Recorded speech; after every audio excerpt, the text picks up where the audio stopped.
Bonjour à tous, vous suivez le 12h30 sur RTI2, la chaîne la plus proche de vous. Au sommaire de l'actualité, nous savons que le mois de juin marque le début des compositions pour les examens à grand tirage et nous avons suivi des préparatifs pour vous. Et puis hors de chez nous au Sénégal, après des troubles liés à la condamnation de l'opposant de taille Ousmane Sonko, les forces de l'ordre déployées dans tout Dakar pour la sécurité des populations. Encore merci de votre fidélité au temps d'information sur RTI2. Dans quelques jours, les élèves en classe de 3e seront confrontés aux épreuves orales d'anglais. Ces derniers jours sont donc mis à profit pour ces apprenants afin de préparer l'oral qui débute le 7 juin prochain. Certains se préparent à domicile, d'autres dans leurs écoles respectives. L'objectif reste le même, réussir les oraux d'anglais du BEPC. Suivons ensemble les préparations. Cousins and grandparents. C'est ici, dans son jardin, que Grace, candidate au brevet d'études du premier cycle, BEPC, se prépare pour les épreuves orales. Son désir, mémoriser tous les tests en anglais reçus à l'école. Pour préparer mon oral d'anglais, on me remet des fiches à l'école. Les profs d'anglais me remettent des fiches que je bosse par cœur.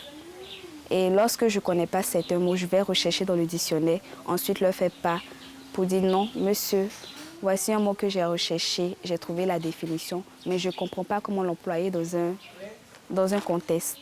Donc, il m'apprend les règles de grammaire, à quel moment il faut l'appliquer dans le test. Okay. Good evening. Good evening, Brenda. How are you? I'm fine.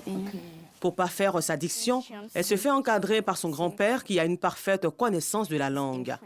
Pour lui, la bonne maîtrise de la phonétique impressionne les examinateurs. World Wide Web. World Wide Web. World World Wide Wide Web. Web. Alors, je n'ai pas eu une bonne note, c'est 18,5. Mon soutien, c'est... Oui, j'aide mon pays et elle. Parce que mon savoir, mon expérience, je vais partager avec elle pour que demain soit une élite. Les préparatifs des oraux d'anglais varient d'un établissement à un autre. Ici, au lycée moderne Amago Victor à Makuri, les élèves sont mis dans les conditions d'examen. Après avoir reçu les consignes dans cette salle d'attente, ces candidats se rendent individuellement dans une salle où ils subissent des épreuves orales. C'est une très belle initiative parce que les professeurs organisent des clubs d'anglais qui nous renforcent et qui renforcent nos acquis. Parce que nous apprenons en classe et eux viennent ajouter encore nos connaissances et ce qui fait de nous des élèves meilleurs. Par rapport aux différentes réactions des enfants, nous pouvons dire que nos enfants sont prêts pour la semaine prochaine. Les enfants sont très réactifs, certains même sont très contents parce qu'ils découvrent certaines astuces, certaines choses qui leur permettront de pouvoir s'exprimer. En vérité, l'objectif, c'est de pouvoir communiquer.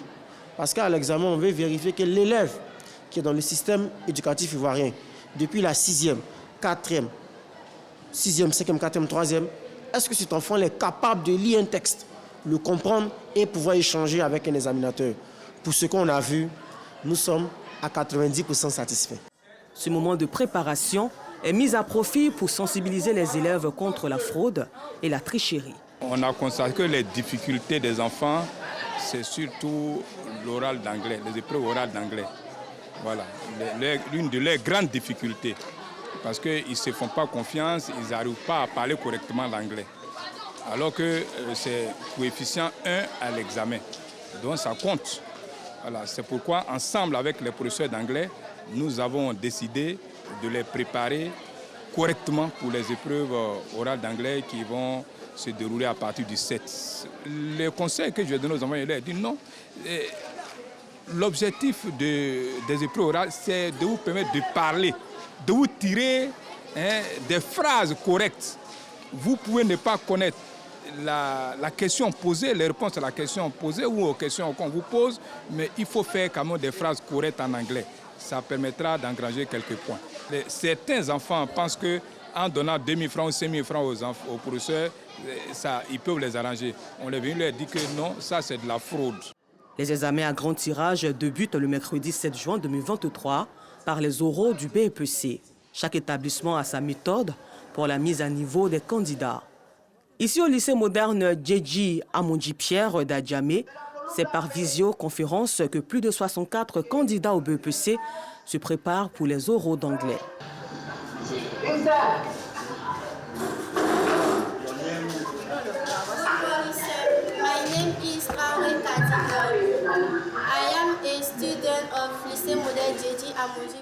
Les cours en ligne nous apportent beaucoup parce que lorsqu'ils posent des questions, nous avons la parole et nous arrivons à répondre correctement aux questions. Nous apprenons au même moment avec nos amis qui sont dans les autres lycées. Ce système numérique est une innovation du ministère de l'Éducation nationale et de l'alphabétisation pour combler le déficit d'enseignants dans les établissements. À la fois, regardez, 64 établissements et le nombre d'élèves multiplié en moyenne 50 élèves par classe. Vous voyez le nombre d'élèves qui suivent les prépas BPC à la fois. Et c'est tous les jours, il y a un programme établi. Et ce qui est intéressant dans cette innovation, c'est que c'est un autre professeur qui donne des exercices aux autres élèves. Donc, vous voyez, cette expérience, il y a des questions que le professeur, ils ont appris en classe, le professeur n'a pas pu les poser, mais c'est une occasion que le professeur de Bundiali pose une telle question et qu'il réponde à la fois. Donc, il y a vraiment un échange d'apprentissage. Tous ces préparatifs différents permettront à ces candidats de se présenter le mercredi 7 juin, matin confiant, afin d'éviter la fraude. De très belles méthodes d'apprentissage pour la réussite de ces apprenants. Et pour la Côte d'Ivoire qui bouge, nous savons que la canne de l'hospitalité est pour bientôt en Côte d'Ivoire. En cette période, elle accueillera un flux important de touristes et les loueurs de véhicules entendent contribuer au beau séjour des convives de la Côte d'Ivoire. Pour ce faire, ils ont organisé récemment une assemblée générale constitutive à laquelle ils ont émis le souhait d'être suffisamment appuyés par l'État ivoirien afin d'être des maillons essentiels dans le secteur du tourisme en Côte d'Ivoire. Et Clément Boko était présent à cette assemblée générale. Nous le rencontrons dans la commune de Port-Bouilly. Marc Bongwa est loueur de véhicules. Son parc automobile compte plus d'une dizaine de voitures de différents modèles. Comme plusieurs opérateurs du secteur, Marc se prépare pour la Coupe d'Afrique des Nations 2023. Une préparation plutôt difficile. Marc, comme les autres acteurs, ne bénéficie pas d'un soutien conséquent de l'État. Il faut quand même qu'on nous accompagne pour pouvoir renouveler le parc auto. Nous souhaitons vraiment qu'on nous accompagne pour que ce secteur-là soit encore plus haut. Parce qu'aujourd'hui, quand on parle du tourisme, le touriste qui arrive, la première personne avec qui il échange, c'est le loueur de véhicule, le chauffeur. Il sera avec lui jusqu'à son dernier jour, il part. Donc nous intervenons sur toute la chaîne du tourisme en Côte d'Ivoire. Donc il est bien qu'on puisse quand même nous aider.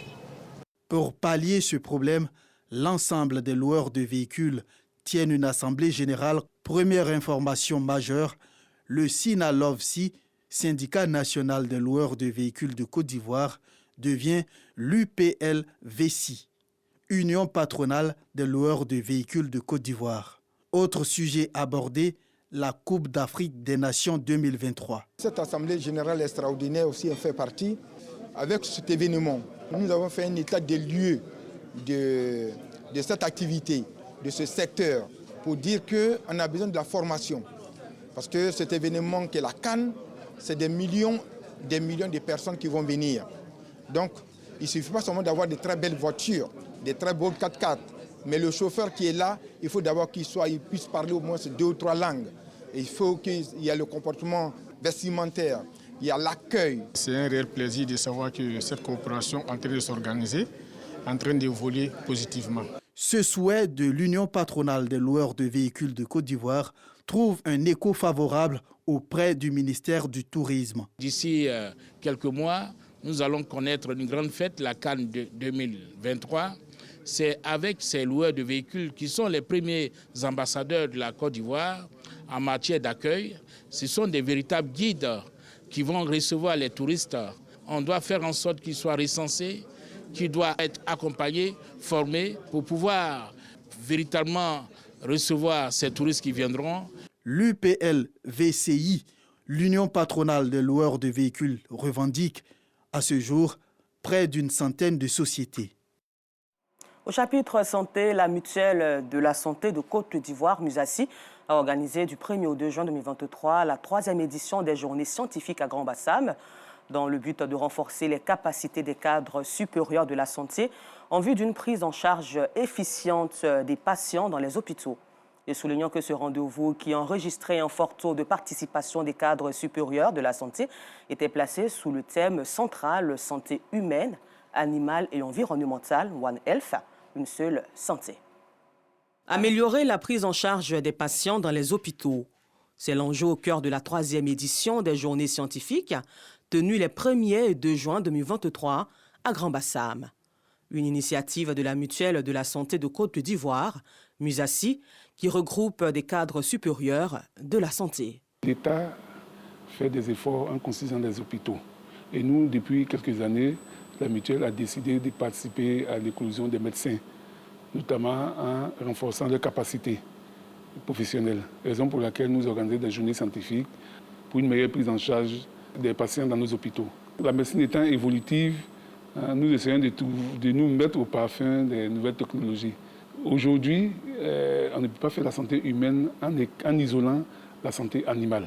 Pour cela, il faut intégrer toutes les spécialités, tous ceux qui s'occupent de la santé, notamment les vétérinaires, en vue d'une bonne prise en charge des humains. Une occasion pour Aïssata Diakité, membre du laboratoire de toxicologie à l'UFR des sciences pharmaceutiques, de prodiguer des conseils pour la bonne utilisation du paracétamol. Les pharmaciens doivent faire plus attention lors de la délivrance du paracétamol en officine, bien expliquer aux patients qu'il y a certains médicaments qui contiennent du paracétamol et les faire connaître aux patients pour ne pas qu'ils utilisent 2-3 médicaments qui contiennent du paracétamol.